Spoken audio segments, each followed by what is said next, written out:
Today on Locked On Rockies, figuring out what the heck is going on in Kansas City.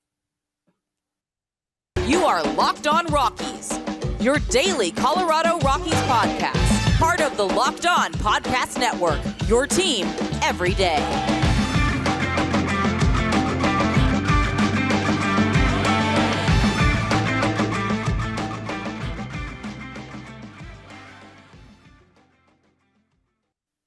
Rock on Rockies fans, welcome into the Locked On Rockies podcast for today. I'm getting all my dates wrong. It's the 5th day of December here on the Locked On Rockies podcast. You can find us free and streaming on your favorite streaming service each and every day. And you can find us at Locked On Rockies on YouTube. I am your Rockies fan extraordinaire, Paul Holden, bringing you all sorts of wonderful baseball knowledge from the Rockies side of things. Been following this team my entire life and bringing you your daily Colorado Rockies podcast for around 2 seasons and some change. Now, one team that I don't know much about, and they're very close, and two teams that I think are probably more interesting than people give them credit for, are the Rockies and the Kansas City Royals. And we are joined by the host of the Locked On Royals podcast, Rylan. Stiles joins us today. Rylan, thank you so much for the time. Thanks for having me. Oh, it's always a pleasure. Crossovers are my favorite, especially when we get to talk teams and give a voice to some teams that I think that don't always get a voice out there. So, and this is how I started, Rylan. The Rockies and the Royals, I believe, did match up last season, if I recall correctly. I might have had that wrong. I also have Mariners on the brain, so I might be seeing that. But what happened with the Royals in 2022? What should the fans know? Obviously, 3 less wins than the Rockies. So if you're looking at overall win-loss total, it was probably a similar feeling year for you over there of a long baseball season of a lot of losing. But give us the breakdown, the good, the bad, the ugly. Yeah, it started out really bad, obviously, out of the gates, and it still finished that way. In the middle, the only bright spot, really the only bright spot of the entire season was Brady Singer. Brady Singer eventually turned into, a guy that looked like he could win a Cy Young one day in the middle part of his season. Really from June until the end of the year, he was excellent. But the disappointing part for Kansas City was this team looked like on paper, with Merrifield, Salvador Perez, Bobby Witt Jr., the best prospect in baseball, being added to the team on opening day. This team looked like on paper it could be much better than what it ended up being last year win-wise. And so it was a disappointing year overall. They fired their manager, they fired their pitching coach, they fired Dayton Moore, but the future looks a lot brighter now because of it. And that's kind of one big difference you can kind of see. The Royals were willing to and have been willing to do the turnover. Salvador Perez may be the only thing that they have decided to not move on from because he's been still such a solid piece and such a big part of who the Royals are. But that's a kind of contrast. The Rockies do finally move on from their hitting coach this year. They do make a coaching change at the end as the Rockies are abysmal at hitting yet again. That's what I think a lot of people would be surprised to hear, that the Rockies weren't a great offensive team last year, a team that did not hit a lot of home runs and a team that obviously didn't get any performance from one of the biggest signings in the offseason last year in Chris Bryant. So for summarizing the Rockies season, it was, again, another season where the Rockies continued to look for their identity, continued to search for something that kind of shows their plan. And they finally started to commit to that, I think, towards the end of the year. For the first time in what I can think of in a long time, the Rockies kind of did throw in the towel, so to speak, meaning they were playing prospects. They called prospects up. They decided to give their young guys playing time. We got to see 4 prospects get more playing time than anticipated. And we get to see arguably the biggest, like you and the Royals having their number 1 prospect. I mean, that's in baseball overall. That's a little bit of a bigger story. But the Rockies' number 1 overall prospect does debut with the club last year in Ezequiel Tovar. And Rockies fans are now finally going to see what the Rockies were looking at with the Nolan Arenado trade. They're finally getting Austin Gomber hasn't really worked out. Austin Gomber didn't finish the year in the starting rotation. He actually finished out of the bullpen for the Rockies. And now going into this year, we can kind of see why the Rockies decided these were the players to be included in the deal. So I'm hopeful, but the Rockies might be turned into a very young prospect to start the season at shortstop in 2023. So what have the Royals been up to this offseason so far? You mentioned a ton of turnover in terms of coaching staff. Have they made a hire in terms of managers, and have they been able to sign or bring any players into the club?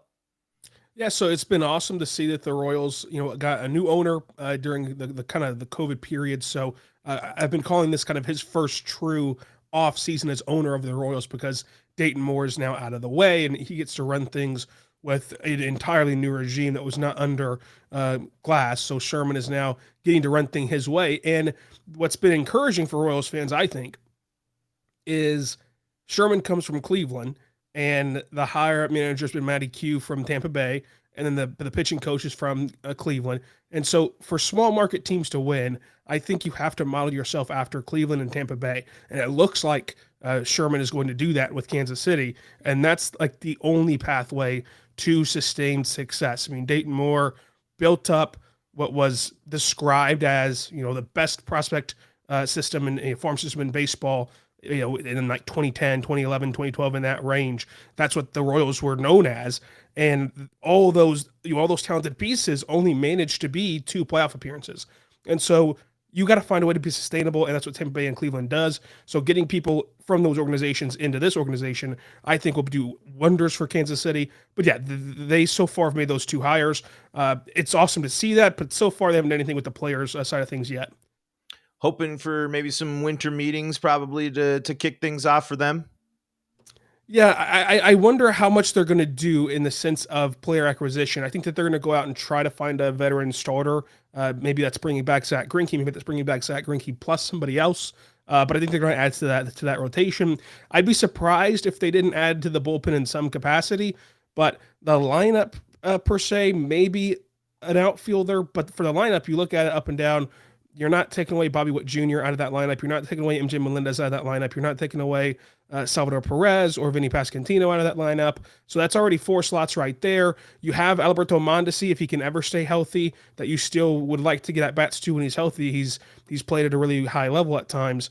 And then you have Nicky Lopez as a Gold Glove caliber player, Michael A. Taylor, a Gold Glove caliber player. Both those things are very important to Kansas City to have Gold Glove talent up the middle with Perez and Nicky Lopez and Michael A. Taylor. So like now you're down to like 1 or 2 positions that would be open in the entire lineup. So I think that mainly you're looking for Kansas City to add some pitching in the offseason.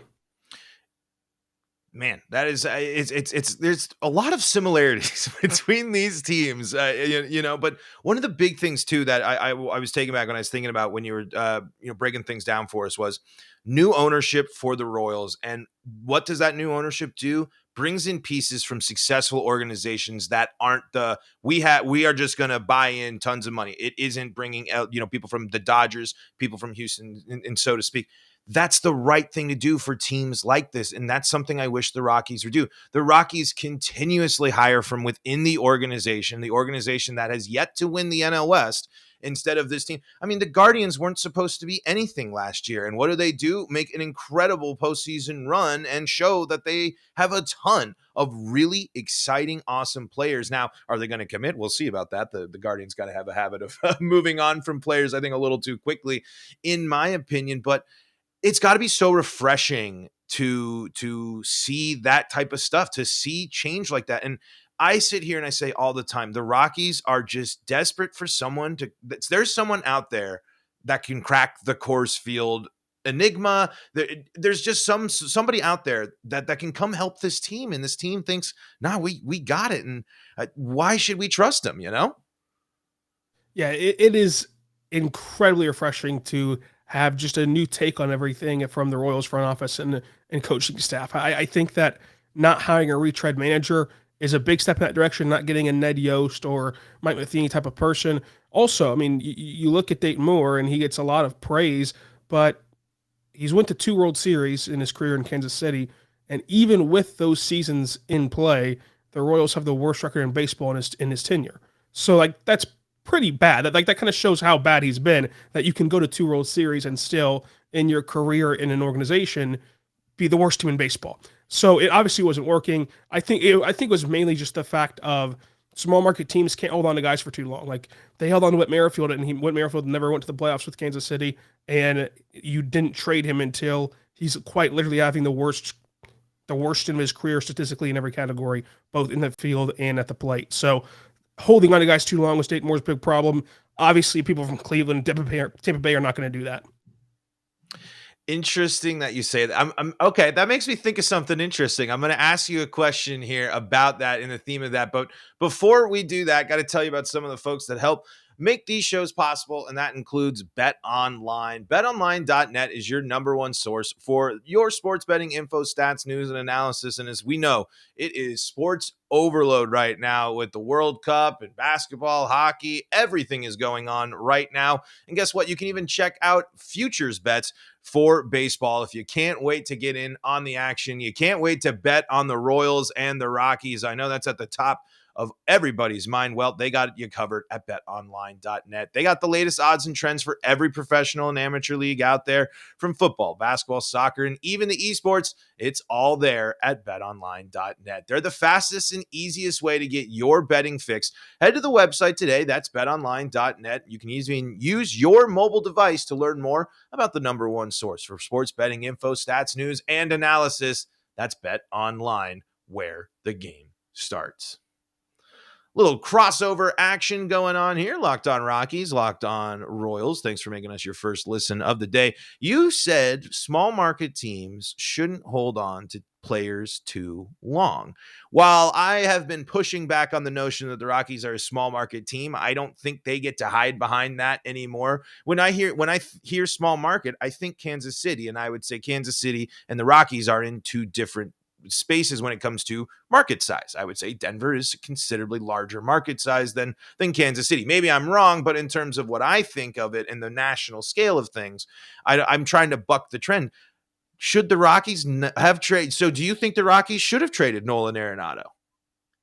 Yeah, I think that the Rockies made the right decision in trading Nolan Arenado. I don't think that was the problem. I think that the problem, of course, was the development of the players you got back from Nolan Arenado.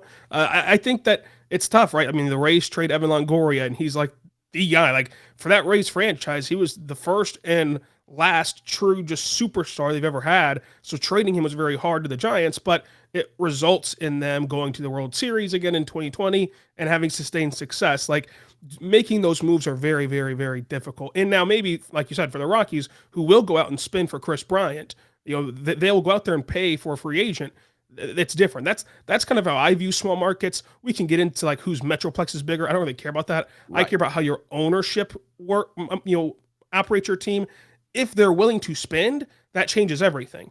The Royals have not proven that they're willing to spend. They're not willing to go sign a big bat on the free agent market. They need a pitcher, or they're going to go get Zach Greinke back in year 50 of his career, and he's just not very good anymore. He's got a 5 ERA. He's still that quirky, funny guy, but he's not a very talented ball player anymore. Like, if that's all you can do in free agency, then you are a small market, and you have to start acting like you're a small market. So for the Rockies, I didn't think that was a terrible decision by the Rockies to trade away Nolan Arenado. I think that they kind of struck while the iron was hot, and it's, of course, gotten hotter with him playing well in St. Louis. But the only thing I'd push back on the Rockies trading away him for is because if you were going to spend money anyway, then you might as well should have just kept him. Now, if you weren't going to spend money, trade him, get prospects back, and hopefully develop them a lot better than you actually did. But yeah, that's kind of my big thing. If you're not going to pay for guys around that marquee player, then you might as well trade him and then have everyone be on a controllable deal where everyone's kind of tied to the same length of contract and control, and then you go win with those young guys, hopefully. It's kind of what the Rockies are doing now, honestly. They have assigned most of their team to extensions that pair up with the Bryant length. I mean, after last year, they kind of let the only remaining piece really is Charlie Blackmon and a little bit of Ryan McMahon. And then, of course, the pitching staff, the three main starters still there from the back-to-back playoff years. But you kind of nail it on the head. It's very frustrating when the Rockies had the players there. I really don't know why it wasn't worth it to go all in when you still had Story up until 2021 at that point on his deal. He didn't, he's still there. You already had Nolan extended.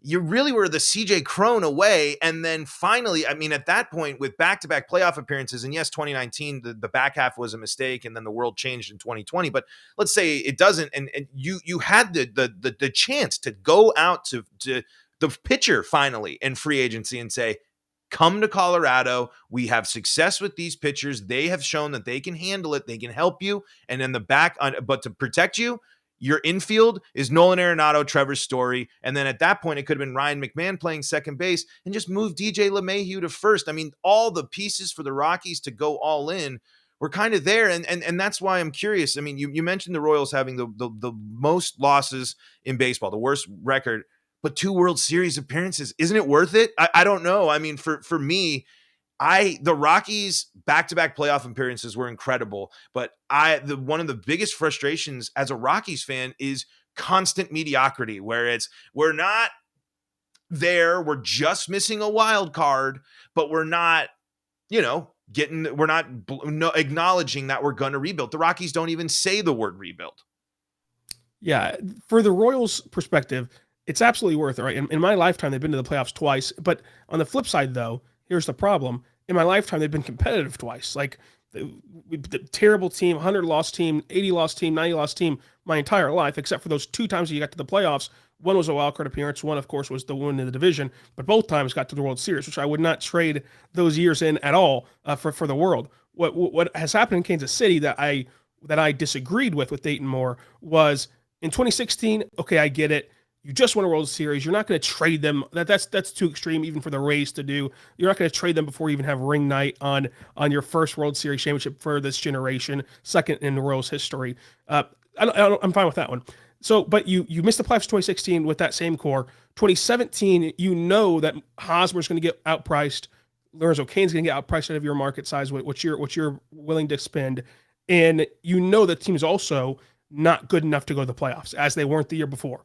And the team was, 7 games out of a playoff spot, whatever, around the trade deadline. And instead of trading Hosmer away, trading Moustakas away, trading Lorenzo Cain away, they kept them, they added to them, and it still didn't result in the playoffs. Whereas at that point, I think that the Rays or the Guardians would have went ahead and traded them away, gotten back a huge haul. Because look, we can look at what Eric Hosmer is right now, but look at what the Padres paid him whenever they could in free agency that winter. So retroactively back then, what you could have gotten from the trade market was obviously huge if he can go out there and command $50,000 million on the open market. Same with Lorenzo Cain, obviously. You couldn't pay him either. Now, Moustakas, no one wanted him for some reason in free agency, but I think at the deadline they would have wanted him before re-signing him, before paying him. But nonetheless, like you could have gotten assets that help you launch into the second generation of winning versus standing pat because you're too afraid to admit you need to rebuild and holding on to a good thing or holding on to a fan favorite.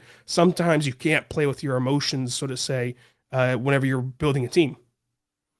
Yeah, and it on the Rockies' perspective, it's a prime example. Trevor Story should have been traded before that season. There was no chance that you just traded Nolan. He was clearly not happy.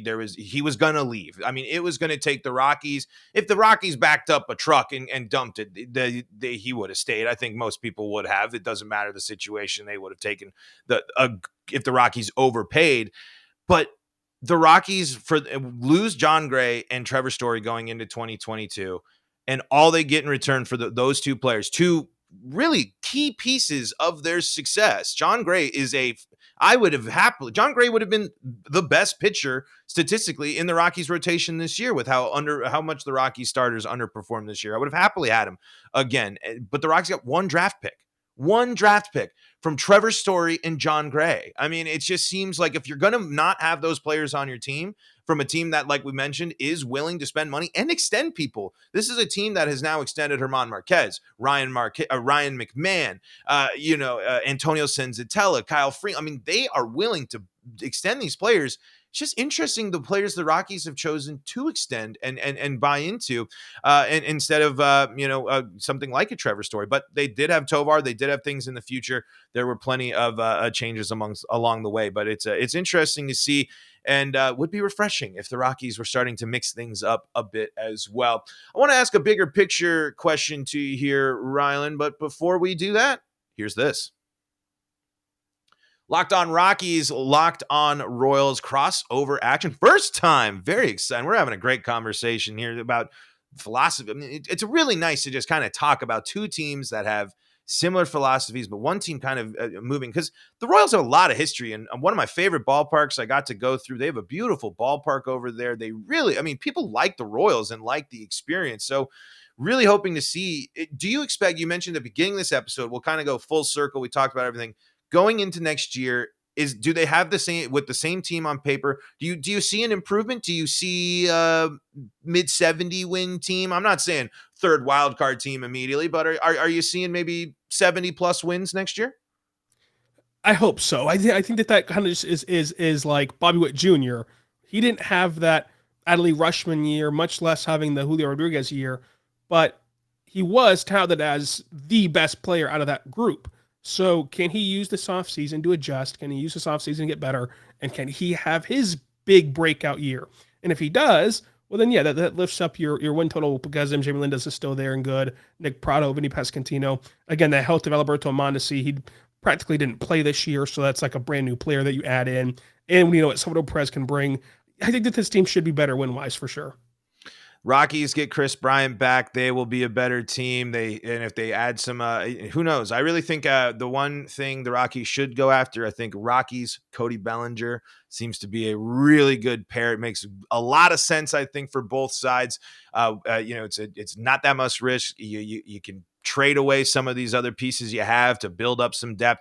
I think the Rockies will be a little bit better, but that pitching staff really needs to bounce back. They all regressed. Basically, the entire starting core that we know had either their career worst or second career worst year last year, and this team has to hit on the road, something that is incredibly frustrating. And speaking of the road, the Rockies, everyone in baseball will be heading on the road at least some point, playing every team in baseball as part of the balanced schedule. And Rylan, I'm curious, do you see this as a win for the Royals? Because I see it as a huge win for the Rockies.